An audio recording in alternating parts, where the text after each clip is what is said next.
Technique ক্লাসে সকলকে স্বাগত। আজকের আমাদের আলোচ্য বিষয় ২০২৫ সালের নবম শ্রেণীর দ্বিতীয় পর্যায়ক্রমিক মূল্যায়নের বাংলার রাইমার্টিনের প্রশ্নবিচিত্রা যে ২ নম্বর স্কুলটা রয়েছে, অর্থাৎ বেগম রোকেয়া স্মৃতি বালিকা বিদ্যালয়, যেটা তোমাদের প্রশ্নবিচিত্রার ২৫ নম্বর পেজে পেয়ে যাবে তার প্রশ্ন এবং উত্তর। তোমাদের এই পরীক্ষায় পূর্ণমান থাকবে ৪০, সময় পাবে তোমরা ১ ঘন্টা ১৫ মিনিট। তোমাদের এই পরীক্ষাটি আগামী আগস্ট মাসে অনুষ্ঠিত হবে। তো দেখো তোমাদের প্রথমে প্রশ্ন কি আছে দেখে নাও। প্রথমে দেখো সঠিক উত্তরটি বেছে নিয়ে লেখো ১ গুণ ৯ সমান ৯। প্রথম প্রশ্নে চলে যাবো আমরা।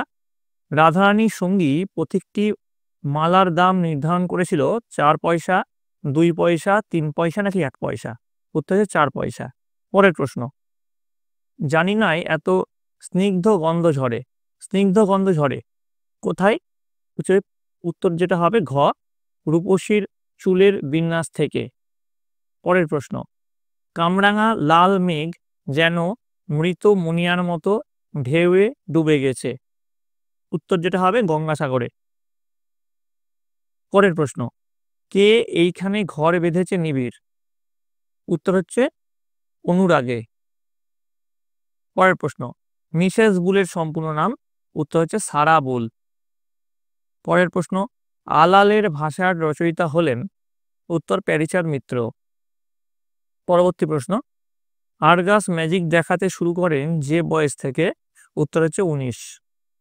পরের প্রশ্ন, যে লোকটি অত্যন্ত দাম্ভিক, রেখাঙ্কিত পদটি কি ধরনের অব্যয়? উত্তর হচ্ছে বিশেষণ অব্যয়। পরের প্রশ্ন, টুপি শব্দটি কোন শ্রেণীর শব্দ? উত্তর লিখবে দেশি শব্দ। পরের প্রশ্ন, কম বেশি ১৫টি শব্দে নিচের প্রশ্নের উত্তর দাও। প্রথম প্রশ্নে চলে যাবো। দেখো, একজন প্রকৃত সিংহীর প্রয়োজন। প্রকৃত সিংহী কাকে বলা হয়েছে? উত্তর লিখবে স্বামী বিবেকানন্দের চিঠি রচনায় প্রকৃত সিংহী বলা হয়েছে মিস নোবেলকে। পরের প্রশ্ন, ছাদে এসে বসলো এক ঝাঁক পায়রা। রেখাঙ্কিত পদটি কি ধরনের বিশেষতা নির্ণয় করে? উত্তর হচ্ছে সমষ্টিবাচক বিশেষ্য পদ। ঠিক আছে, তো এখানে এক ঝাঁক এই কথাটা তোমাদের রেখাঙ্কিত পদ ছিল। পরের প্রশ্নে চলে যাবো আমরা। দেখো, ২.৩ শঙ্কর শব্দটির অর্থ কি? উত্তর লিখবে শঙ্কর শব্দটির অর্থ হলো মিশ্র। পরের প্রশ্ন, গড় বা হরতাল তকলি কোন প্রাদেশিক ভাষা থেকে বাংলা শব্দভাণ্ডারে আগত? উত্তর হচ্ছে গুজরাটি ভাষা থেকে আগত হয়েছে। পরের প্রশ্ন, যে ক্রিয়াপদের দ্বারা বাক্যের অর্থ স্পষ্ট করা যায় না তাকে কি বলা হয়? উত্তর হচ্ছে অসমাপিকা ক্রিয়া। নেক্সট প্রশ্ন, যোগরূঢ় শব্দ কাকে বলে? উদাহরণ দিয়ে বুঝিয়ে দাও। উত্তর লিখবে যে সব সাধিত শব্দ একাধিক ব্যুৎপত্তিগত অর্থের যে কোনো একটিকে বোঝায় তাকে যোগরূঢ় শব্দ বলে। যেমন পঙ্কজ ব্যুৎপত্তিগত অর্থ যা পাকে জন্মায়। পাকে অনেক কিছুই জন্মায়, কিন্তু পঙ্কজ শব্দটির ব্যবহারিক অর্থ কেবল পদ্মফুলকেই বোঝায়। পরের প্রশ্ন, কম বেশি ১৫টি শব্দের নিচের যে কোনো একটি প্রশ্নের উত্তর দাও। প্রথম প্রশ্নে চলে যাব। আকাশে ৭টি তারা যখন উঠেছে ফুটে আমি পাই টের। আমি কে? তিনি কে কি টের পান?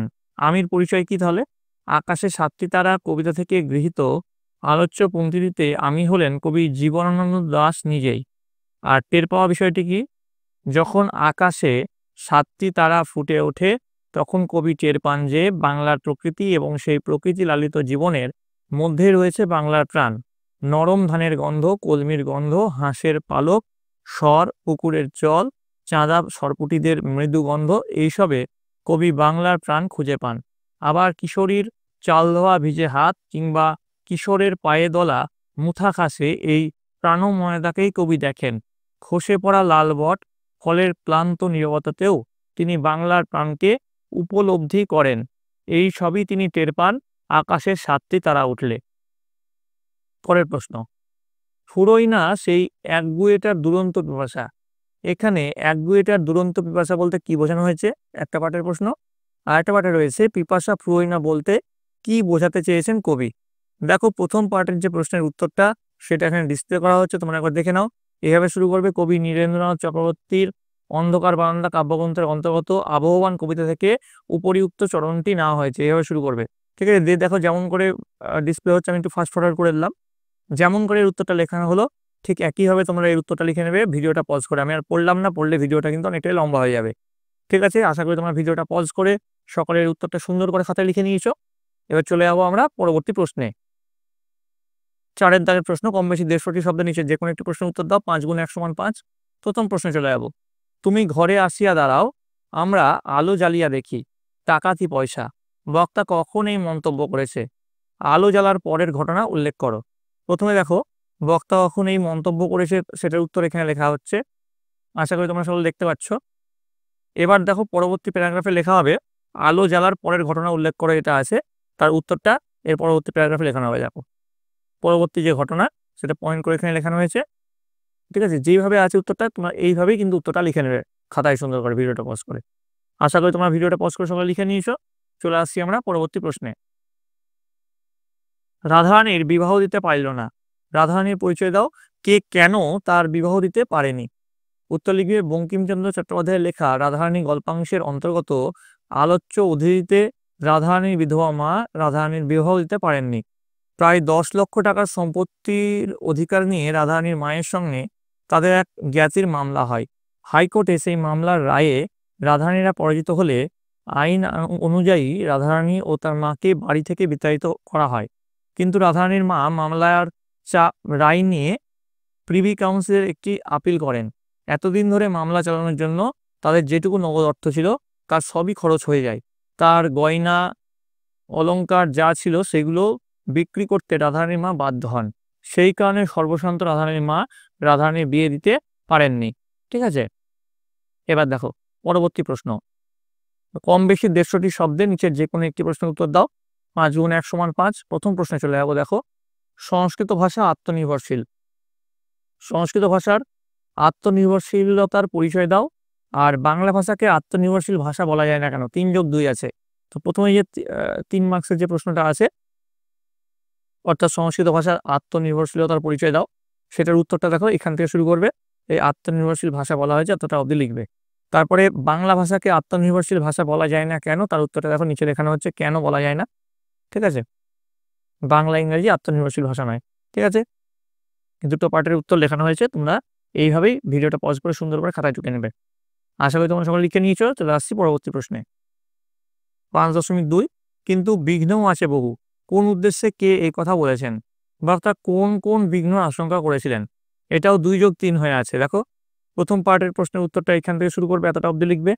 দ্বিতীয় পার্টের প্রশ্নের উত্তরটা এখান থেকে শুরু করবে, এতটা অবধি লিখবে। ঠিক আছে, যেমন করে এখানে লেখানো হয়েছে ঠিক তেমনভাবে কিন্তু ভিডিওটা পজ করে সুন্দর করে লিখে নেবে। ঠিক আছে, আশা করি তোমরা সবাই লিখে নিয়েছো। চলে আসছি পরবর্তী প্রশ্ন।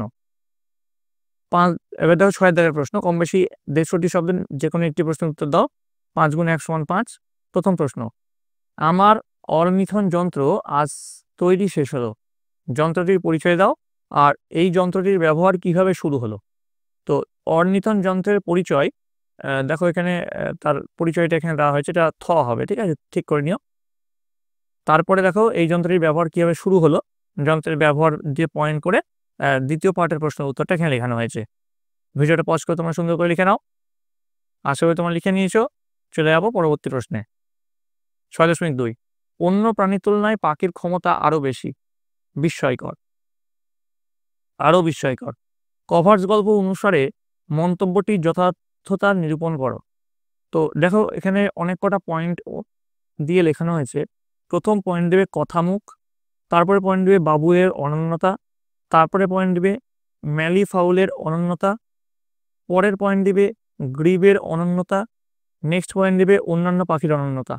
ঠিক আছে, যেমনভাবে পয়েন্ট করে লেখানো হয়েছে তোমরা এর উত্তরটা ঠিক একইভাবে এই পয়েন্ট অনুসারেই খাতায় টুকে নেবে। ঠিক আছে, আশা করি লিখে নিয়েছো সকলে। চলে আসবো পরবর্তী প্রশ্নে। নির্দেশ অনুসারে উত্তর দাও যে কোনো একটি। প্রথম প্রশ্ন দেখো ভাবার্থ লিখতে বলেছে। দেখো যে কবিতাটা এখানে দেওয়া হয়েছে তার ভাবার্থ দেখো কি হবে, এখান থেকে শুরু করবে, এতটা অবধি লিখবে। ঠিক আছে, নিলে তোমাদের ভাবার্থের উত্তরটা তোমাদের এখানে লেখানো হয়েছে। আশা করি তোমরা লিখে নিয়েছো। পরেরটা দেখো শিরোনাম সহ সারাংশ লেখো। তো শিরোনামটা তোমাদের বই থেকে লিখে নেবে। তো সারাংশটা দেখো, ধনী দরিদ্র এমনকি দুরারোগ্য ব্যাধিগ্রস্ত মানুষও অতৃপ্ত অসুখী জীবন কাটায়, তথাপি কেউই জীবন ত্যাগ করতে চায় না। মৃত্যু অনিবার্য, জীবন দুঃখের, তবু কেউ মৃত্যু চায় না, এ এক কৌতুকের বিষয়। ঠিক আছে, তো এই গেল তোমাদের সারাংশের বিষয়। আশা করি তোমরা সবাই লিখে নিয়েছো। তো তো এই গেল তোমাদের নবম শ্রেণীর দ্বিতীয় পর্যায়ক্রমিক মূল্যায়নের বাংলার প্রশ্ন এবং তার উত্তর।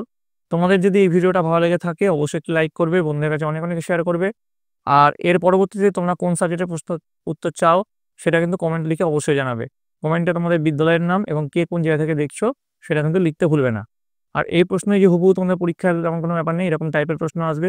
তোমার দুটো সেট করানো হলো, এরপরে তোমাদের আরও রাইমার্টিনে আরও যে সেটগুলো আছে সেগুলো করাবো। এছাড়াও অনেক কটা সাজেশন সেট তোমাদের জন্য নিয়ে আসবো আরও। তো সেইগুলো তোমরা ভালো করে দেখো এবং তোমরা তোমাদের বইয়ের চ্যাপ্টারগুলো ভালো করে পড়ো। তোমার জন্য চ্যাপ্টার ওয়াইজ প্রশ্ন উত্তর নিয়ে আসবো। কোন চ্যাপ্টারের প্রশ্ন উত্তর তোমার দরকার সেটাও কিন্তু কমেন্ট লিখে অবশ্যই জানাবে। তো তোমরা মন দিয়ে ভালো করে পড়াশোনা করো। তোমরা সকলে ভালো থাকো, তোমরা সকলে সুস্থ থাকো।